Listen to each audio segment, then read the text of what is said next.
Hey, what's going on? Thanks for stopping by once again for the CTM Sports Show. This is your boy, Mike Flair, aka just call me Mike.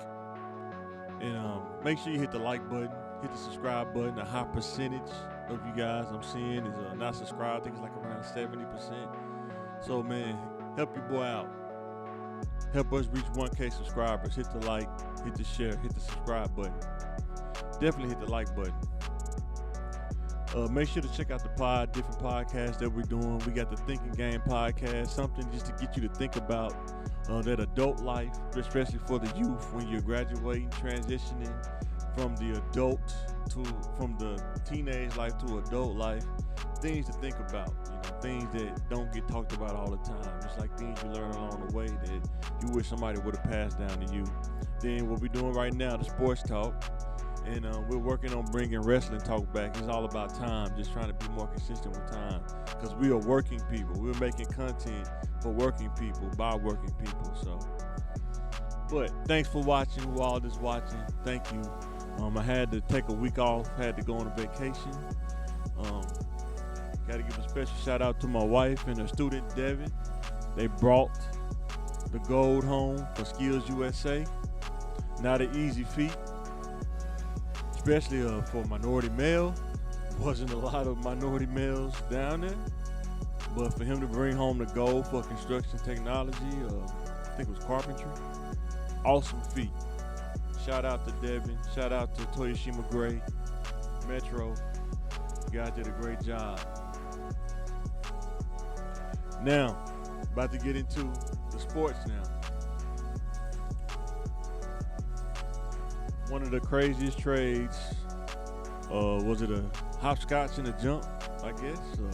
Chris Paul has landed at the Warriors after being moved from Phoenix to Washington to Golden State. I think he may not, if they don't buy him out, he may be gone by the trade deadline. I can't see him really staying there for a long time, but I actually think that it could work.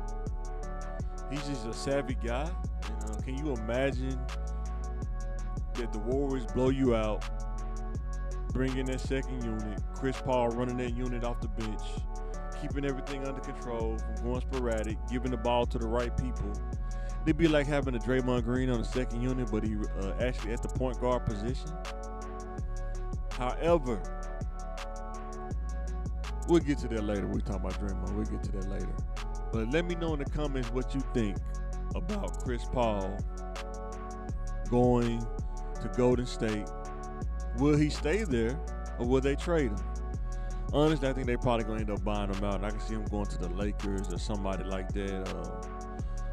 I don't know. It'll be hard. We'll see if he stay there. It'll be pretty hard. I think it's all about a salary. It's more of a business deal than it is a splash kind of move. So I don't even think he really even rock with the Warriors like that, but we'll see.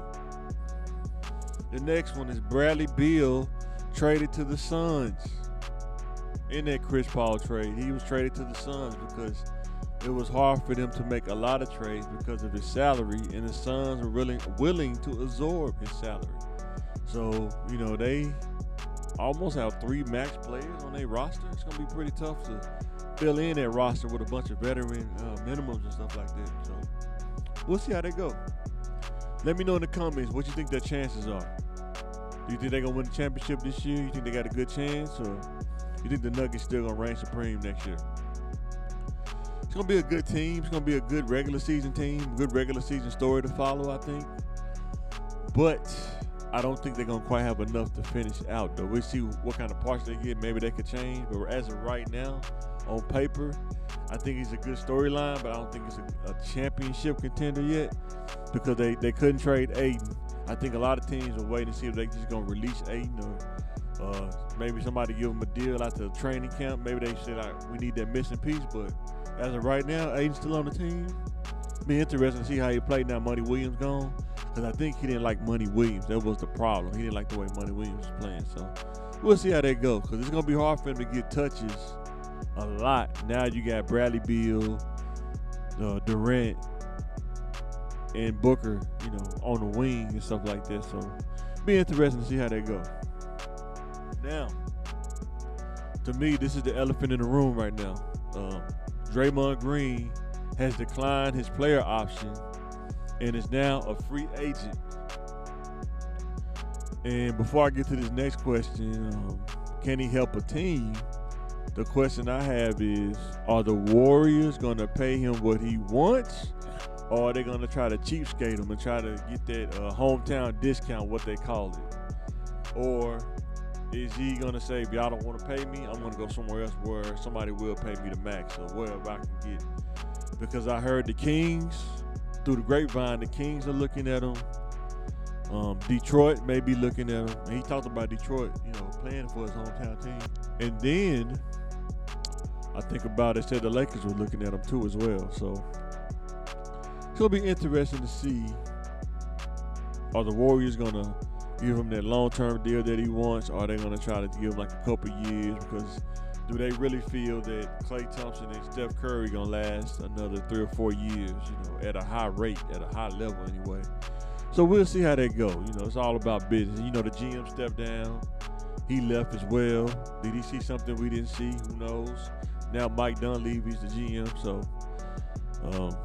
can he help another team? Some people say he can help the Kings. I don't know about that. I don't know if he really the team is so young and he's so much older. I don't know if his style of play really mixed with those young guys like that. I don't know. Maybe he could adapt to them. I don't know. I don't see that though. Detroit, it'll be all about a money play for that. Maybe they give him ownership stake or some kind of really sweet deal. But I can't see him going to Detroit. Lakers, him and LeBron playing on the same team. Maybe that moves LeBron to the 3 and have him at the 4, and AD at the 5. And then all you got to do is worry about the 2 guards, I guess. But I think he would have to shoot a little bit more if he played for the Lakers. So I don't know if that would. I don't know. We'll see. Our next one is Porzingis traded to the Celtics from the Wizards. It's like a 3-team deal. And Smart went to Memphis. They shipped him to Memphis pretty much. Was it a good move for the Celtics? If Porzingis is healthy and can play, he don't have to play like lights out. He can just play like just consistent. I think they will be really good in the East because they needed a big man of his size. Now you can move Al Horford to the 4 and move him to the 5, and now you can really stretch the floor out with shooting. Be a pretty good pairing up. We'll see how they roll with the coach, with the head coach they got now. I wonder, is he going to be out or is they going to keep him? They say so far they want to keep him. We'll see. But I think it's a good pairing, though. I think if he could play to just 80% of his potential, I think he'll be good for the Celtics because it's not about one player. It's all about committee with the Celtics. So I think it'll be good for him. I think Marcus Smart played himself out of the Celtics in that last playoff series. He was missing a lot of shots. Seemed like he just outgrew the Pistons. I don't know if they outgrew him. It seemed like it just didn't fit no more with him. It seemed like when the Brad Stevens was there, he like fit that system really well.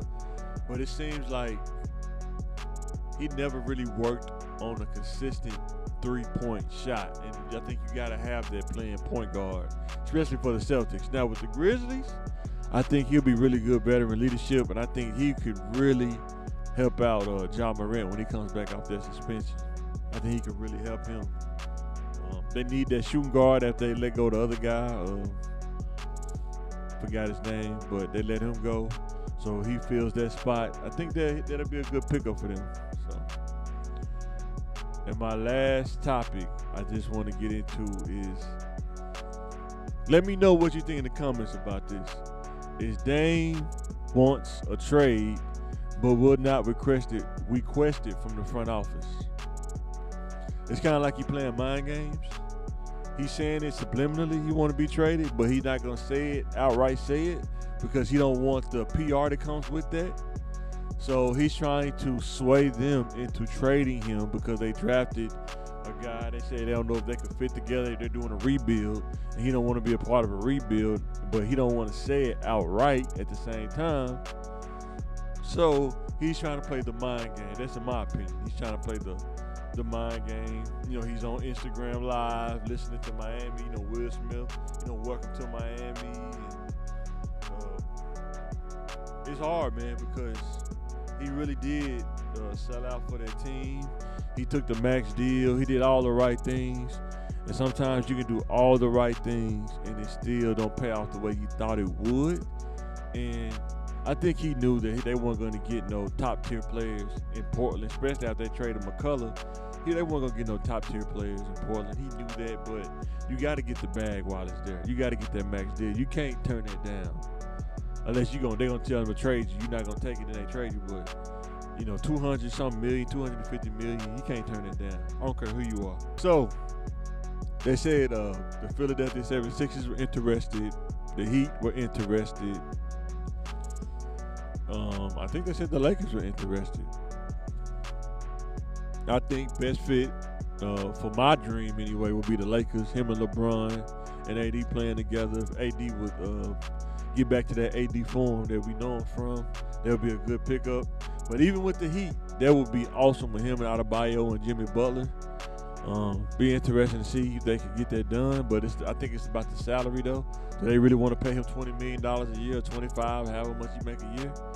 You know, that's a lot of money for some teams to absorb. They can't afford that. But the Lakers probably could. But we'll see what happens. Let me know in the comments what you think about that, about Dame, you know, going to another team. And my last thought is, let me know in the comments what you think about the draft. I mean, the NBA draft, it seems like it's not the same as like the NFL draft. It seems like it's, you know, Victor Wembanyama, I think that's how you say it, and I don't want to butcher it, but I think he's going to be pretty good playing for Popovich if he's soaking in the game. Be interesting to see how much weight he gains over the years as he get older. He kind of get that, start eating that American food, you know, getting that American weight on him. We see how that go. But shout out to the guy from Arkansas, number 8 pick. Got picked up. That was pretty good. Seems like a lot of these guys, you're going to see them play, but I don't know, it seems like the draft just not what it used to be. It seems like it used to be really big. It seems like free agency is bigger than the draft now. I don't know, it's what it seemed like. So, but we'll see what happens. Let me know in the comments what you think.